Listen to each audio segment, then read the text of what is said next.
From the pandemic to the military, we are seeing some new campaign strategies from the president and Joe Biden. Let's talk about them with Republican strategist Jacquie Baly and Democratic strategist Dallas Jones. Good morning to you both. We are going to begin with the big topic of the week. President Trump admitting that he downplayed the coronavirus threat in the U.S.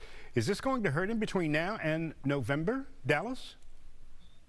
Well, you know, it should. I mean, it's scary to hear that, after 6 million people have been infected with the virus, 190,000 people have died, that the president knew all along that this would be one of the most deadliest viruses to ever hit our country. And he could have acted and have done something about it, and yet he didn't. So I would hope that, as we approach November and the American people, begin to look at this, that these recordings, which the White House cannot spin, of him actually admitting this will play a part in this election and how people decide to vote come November. Jacquie, your take. Well, many people did not know the ramifications and how serious this pandemic is, and every life lost is something serious. The one thing that Dr. Fauci and many medical advisors to the president have said is that the president was cautious, and the president did take this seriously. The fact that we have up to date, 93 million tested. Every person that has needed a ventilator has received one. All of the small businesses that needed resurrection through PPP loans have received one. The fact that we have economic relief bills coming to many, many Americans, because again, who can see a pandemic that would be so widespread as it was?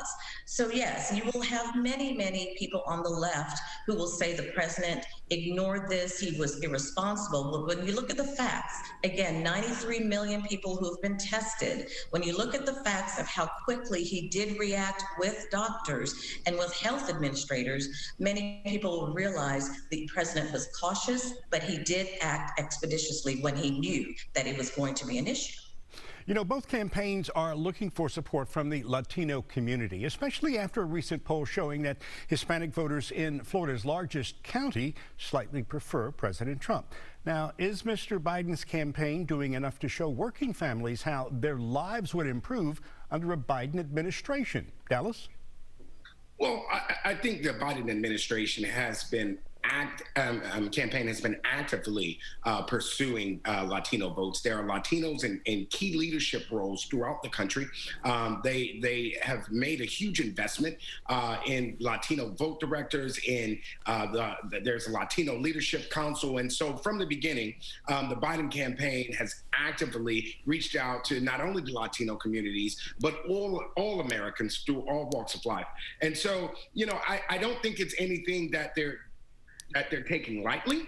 I think that they understand. I think both camps understand that the road to the White House is definitely going to lead through the Latino community, and are going to actively pursue this long into the next leg of this race. And so, we'll see how it plays out. Jacquie. Well, I believe that Joe Biden, when he said that the Latinos in Florida are quite different than the Latinos in Texas, he knew that there were signals that he was not surging with Latino voters as his camp would want to. And you've seen many from his camp say that. Now, with all of that said, the president has formed many Latino roundtables. He did so in 2016. He's doing so now. And a lot of the Latino voters that are looking at the president, they're looking at him because his record on creating jobs has been successful. They're looking at it because they came to America in pursuit of the American dream. And if you have policies that actually aid you in helping and achieving the American dream, then that's why they would want to see a president like Donald Trump remain in office. He was extremely successful in creating jobs for all people of color. Latinos are seeing that, and that's why his message and his policies are resonating with them. There is a new ad that is featuring President Trump's reported comments disparaging military families. How is this going to play out between now and November? Well, I think it's an important strategy. I think American military families, American families that have sent loved ones to battle in defense of our nation and our Constitution. They care that the leader and commander in chief of our military refer to their loved ones in such a disparaging way. Look, let's just say the American people are not stupid. They don't easily forget. Some of the things that have been stated by this president. Sure, there was a large swath of people that went out in certain states and made sure that Donald Trump became president. But I think a lot of those people are having buyer's remorse. I think we see people within the Republican Party understand that this presidency has been a shamble. For everything that we've talked about today, this president has had some of the most anti-Latino policies that this country has ever seen. Has locked up babies at the border and has surged ahead. This economy we talk about that he inherited from Donald Trump, from Barack Obama, was one more thing that Donald Trump inherited that has plummeted. People are out of work. People are wondering what the future looks like. So we can go back and forth about how great Donald Trump is. At the end of the day, the American people will decide come November which future they want to have. Do they want to build back a better nation, or do they want to continue to surge with this disaster that we call a presidency?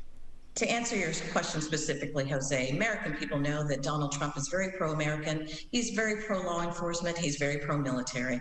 You've had many people who were actually at that speech that said the president did not make disparaging comments about our veterans and our military. And most, if not all, in the military, and definitely most Americans, believe that, because the president has shown through his actions that he's definitely pro-law enforcement, pro-military, much more so than his opponent. His policies on jobs, creating jobs, and low unemployment speak for themselves.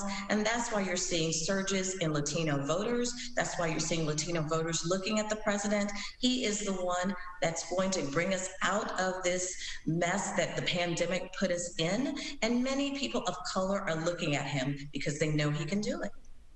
Well, we appreciate both of your comments this morning, and we could carry on this conversation for hours, but we will look forward to your comments as things become a little bit more heated up as we get closer to the election. Thank you so very much, Dallas. Thank you so very much, Jacquie. Thank you.